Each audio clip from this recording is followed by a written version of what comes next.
Bonjour à tous, moi c'est Antoine Marie, je suis postdoc au CEVIPOF à Sciences Po en psychologie politique, c'est le croisement entre psychologie sociale et sciences politiques.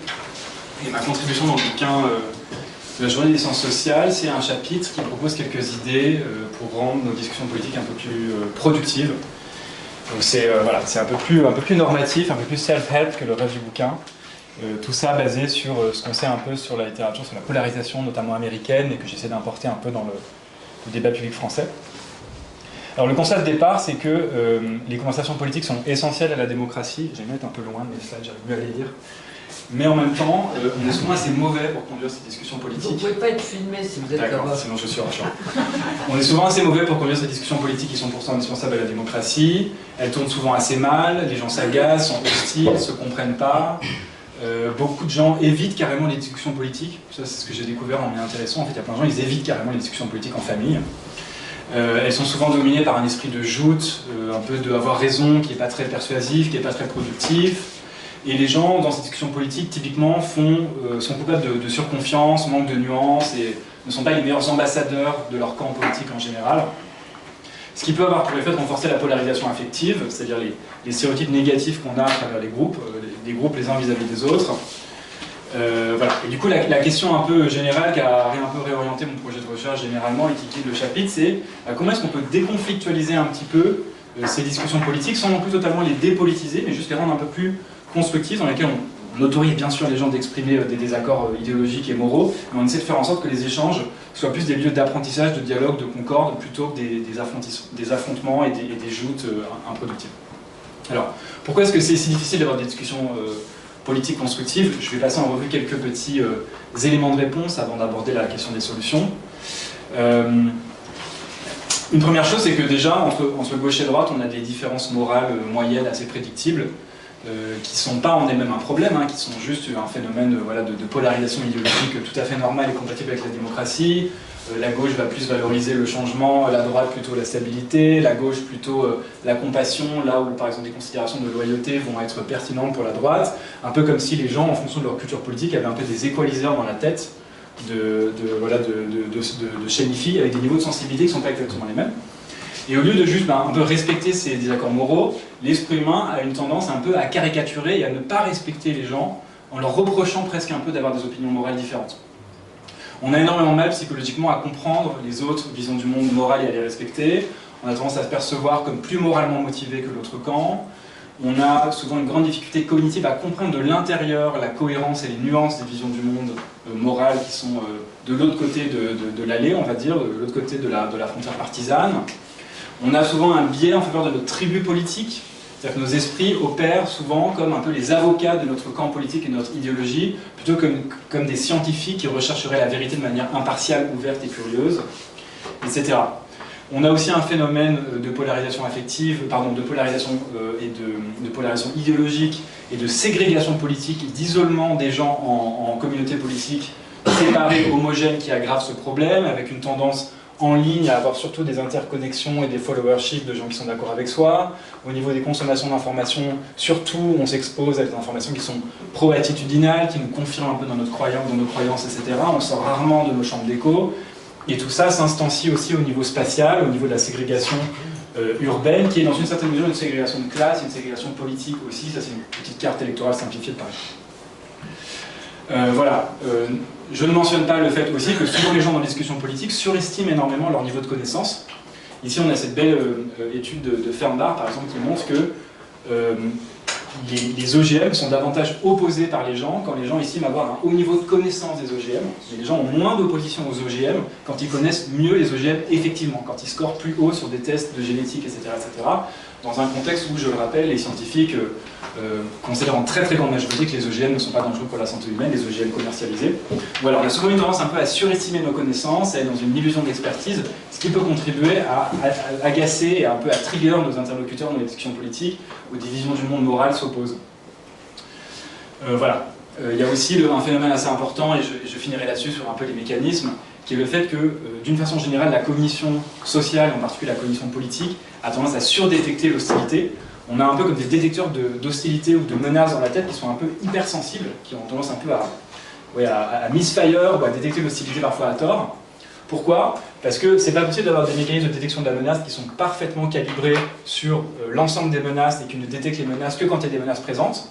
C'est avantageux d'avoir des mécanismes qui sont légèrement hypersensibles, qui font un peu des faux positifs plutôt que des faux négatifs, afin de surtout pas laisser échapper des risques de menaces qui pourraient nous nuire, nous coûter, etc., au point de la survie de la reproduction. Et du coup, plusieurs mécanismes cognitifs dans la tête sont calibrés pour surdétecter l'hostilité, en particulier dans les contextes de relations intergroupes, où on va à la rencontre de gens qui ne pensent pas comme soi politiquement et qu'on a catégorisé comme étant des exogroupes, des hardgroupes, des républicains quand on est démocrate, des démocrates quand on est républicain, des LFI quand on est RN, des macronistes quand on est RN, etc. etc. Voilà. Alors, que faire? Quelques conseils que j'ai proposés dans mon chapitre. J'en donnerai un résumé ici. Quelques conseils de bonne pratique basés sur la recherche, sur mon expérience personnelle et sur les sciences de la gestion de conflits et de la négociation, y compris des sciences qualitatives, pas que expérimentales et quantitatives. S'efforcer d'être charitable avec son interlocuteur. Les gens, de façon générale, on a des bonnes raisons de le penser, sont rationnels et ont de bonnes intentions. Il faut essayer d'aller chercher la meilleure interprétation de ce que dit l'autre, c'est-à-dire construire un steelman, un homme d'acier, plutôt qu'un strawman, un homme de paille.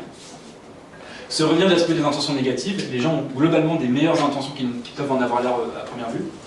Se rappeler que l'étrangeté des croyances politiques des adversaires, le fait qu'elles nous paraissent lointaines, aliènes, etc., est en fait, dans une large mesure, le produit du fait qu'on navigue chacun dans des chambres d'écho, qu'on vit dans des milieux informationnels extrêmement différents. Et du coup, il ne faut pas céder à la tentation d'inférer de la distance d'une croyance exprimée par l'autre, le fait qu'il ait une mauvaise foi ou qu'il essaie de nous nuire. C'est typiquement pas le cas. Ça peut arriver, mais c'est typiquement pas le cas. En pratique, être généreux avec son interlocuteur, et non seulement justifié, mais aussi stratégique, pour maintenir un rapport un peu de respect et d'écoute mutuelle. Et il faut par exemple apprendre, à mon avis, à tolérer les tournures de phrases qui peuvent nous irriter ou les choix de mots qui reflètent un peu des allégeances politiques qui ne sont pas les nôtres. Il ne faut pas se laisser trigger par des mots qui nous agacent, qui sont un peu des dog whistles ou des expressions qu'on n'utilise pas, comme le mot woke par exemple. Si on est de gauche, on ne va pas apprécier qu'une personne de droite l'utilise. Il faut résister justement à la tentation de se laisser agacer par ce genre de choix de mots, parce que sinon on n'entre jamais en dialogue avec l'autre. Humilité intellectuelle. Il est très difficile d'acquérir des connaissances précises et justes sur les sujets politiques et économiques, parce que ces phénomènes sont lointains, imperceptibles, abstraits, et on est obligé de se baser sur des sources auxquelles il faut faire confiance, sources d'information, de journalisme par exemple. Chaque culture politique par ailleurs voit des choses que les autres ne voient pas, ou sait des choses sur l'histoire que d'autres cultures politiques négligent. La droite est plus informée sur les crimes du communisme, la gauche sur les crimes du fascisme ou les dysfonctionnements du capitalisme par exemple. Tout le monde surestime ses connaissances et prend ses représentations pour la réalité sociale dans son absolu. C'est ce qu'on appelle le réalisme psychologique, le réalisme naïf. Et ça, il faut essayer de le combattre. Toutes les cultures sont sujettes aussi à des formes de mésinformation, gardons-le en tête. Il y a des paniques morales, des formes de fake news qui circulent à grande échelle dans les cultures politiques, quelles qu'elles soient, gauche comme droite, comme centre. Voilà, donc d'où l'importance de se mettre d'accord sur des sources communes, qui sont fiables, qui ne sont pas partisanes. Wikipédia est un bon candidat, des journaux respectables comme Le Monde, et de plus en plus les LLM. Thomas, je pense que tu seras d'accord avec ça, ChatGPT, Claude, etc. Qu'est-ce que c'est Claude? Claude, c'est la même chose que ChatGPT, mais fabriqué par Anthropic. C'est un LLM très puissant qui sert de chatbot, qui vous permet de synthétiser beaucoup d'informations très rapidement. Moi, personnellement, je l'utilise tous les jours pour écrire et pour coder, c'est très pratique. Et c'est aussi excellent pour avoir des synthèses factuelles sur des débats scientifiques, des questions de société, etc. En pratique, apprendre à être un peu moins assertif dans les discussions. Utiliser un peu plus de qualifiers, de qualifiers, je ne sais pas comment on dit ça en français. Je ne suis pas spécialiste, mais tu me diras si tu penses que je me trompe, mais etc. etc. Et essayons de départager la discussion avec ChatGPT. Si possible en étant authentique, bien sûr. L'idée n'est pas essayer de feindre une humilité intellectuelle qui n'existerait pas, mais essayer vraiment d'apprendre à la pratiquer pour qu'elle devienne un peu seconde nature. Troisième principe, être exemplaire moralement, très important dans les situations de conflit et de rencontres intergroupes entre des visions du monde politique qui sont différentes. Reconnaître explicitement l'existence d'extrémistes, d'irrationalité dans son camp. Oui, il y a des excès du militantisme écologiste ou du discours sécuritaire ou anti-immigration, évidemment. Concéder ça tôt dans la discussion pour inviter la réciprocation et la coopération avec son interlocuteur. Reconnaître les contributions de son camp aux dysfonctionnements sociaux, économiques, sans blâmer de manière systématique toujours le camp adverse, reconnaître que soi-même on a pu contribuer à l'élection de Donald Trump, à la cancel culture, au développement du chômage ou à des problèmes régulatoires quels qu'ils soient. Éviter les actes gratuits ad hominem bien sûr contre les personnes, se concentrer sur la critique des idées pour ménager la confiance et le rapport interpersonnel avec les interlocuteurs. Une attitude exemplaire, c'est la meilleure stratégie pour créer de l'ouverture et des concessions chez son interlocuteur.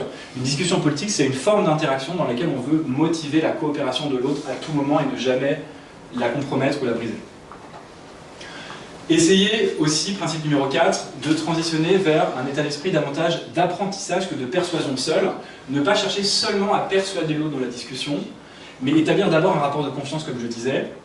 D'abord, essayer d'apprendre sur la vision du monde de l'autre, par exemple. Essayez de voir un interlocuteur comme le membre intrigant d'une tribu lointaine, plutôt que comme un ennemi politique à abattre. Vous ne vous permettriez pas de traiter un paysan malien ou bolivien qui n'a pas le courant ou l'eau courante chez lui, de lui parler avec condescendance. Vous ne vous autoriseriez pas à faire ça, ce serait de l'ethnocentrisme, ce serait éventuellement raciste. Et bien, essayez de faire un peu le même effort avec vos cousins catholiques de Vendée, ou des gens qui ont des valeurs politiques très différentes de vous, montrez-leur du respect. Humanisez l'autre. Évitez tout sarcasme qui puisse donner un sentiment d'humiliation, ça paraît un peu évident. C'est par le respect et la reconnaissance que les voies d'influence s'ouvriront et vous apprendrez aussi une foule de choses. C'est-à-dire que là, il y a un double objectif, c'est faire bouger l'autre idéologiquement en lui montrant d'abord du respect, mais aussi reconnaître qu'on a énormément de choses à apprendre des autres cultures politiques, sur l'économie, sur les questions sociétales, sur les questions géopolitiques, etc. Parce qu'on est tous dans une chambre d'écho, on a tous un biais de confirmation et on a tous tendance à avoir des consommations médiatiques qui sont assez homogènes et qui du coup nous donnent une vision tronquée des affaires publiques. Voilà. Dernier élément peut-être, éviter les fausses dichotomies. Ne pas réduire les questions sociales complexes à des alternatives simplistes, du genre soit nous acceptons une immigration incontrôlée, soit nous vivons dans une démocratie, soit le voile islamique n'est qu'un instrument d'oppression patriarcale, soit il n'est qu'un signal d'appartenance identitaire, soit c'est la socialisation, soit c'est la biologie qui explique les différences de sexe. Tout phénomène social est multifactoriel, et n'oublions pas qu'un phénomène social, c'est des millions d'interactions, c'est des millions de citoyens qui font des choses, qui disent des trucs, qui se disent des choses, qui font des actions collectives, etc. Donc, très probablement, a priori, c'est une bonne heuristique de se dire les deux extrêmes ont probablement un élément de vérité, il va falloir essayer de réconcilier ces deux perspectives dans un modèle riche et complexe, et pas tomber dans une espèce de pensée partisane qui nous abattit, qui simplifie les enjeux. Il y a donc toutes les chances que les deux perspectives aient en partie raison en même temps, et ça c'est un effort pour la pensée partisane, tribale qui nous est naturelle, mais il faut essayer vraiment de combattre cet effet du biais de confirmation dans notre pensée, dans notre discours en particulier. Notamment au niveau du discours, parce que si on ne fait pas, on agace l'autre, à raison, il faut faire attention à ça. Voilà, et je finirai, oui j'avais un dernier principe, parler le langage moral de l'autre, moral framing. On sait que gauche et droite ont des différences de sensibilité morale importantes, des différences de sensibilité morale dans les considérations un peu cognitives à l'aune desquelles ils vont considérer qu'une situation est moralement pertinente. Je l'ai dit, voilà la gauche par exemple qui va plus valoriser le changement ou la compassion que la droite. Et dans ce contexte, du coup il faut apprendre à adapter ses arguments à la vision du monde idéologique de l'autre, des gens qui ne pensent pas comme soi, pour appuyer sur leurs boutons moraux, pour appuyer là où ça va persuader, là où ça va motiver, là où ça va émouvoir. D'accord ? Ce qui suppose d'apprendre à parler ce langage, de découvrir ses boutons moraux, ce qu'on ne fait pas spontanément, et du coup de sortir de nos chambres d'écho en allant suivre des médias raisonnables, des bons médias de bonne qualité, de l'autre camp. D'accord ? Donc un truc de centre-droit, si je suis plutôt à gauche ou vice-versa, afin d'apprendre à connaître cette vision du monde de l'intérieur. Je vous remercie.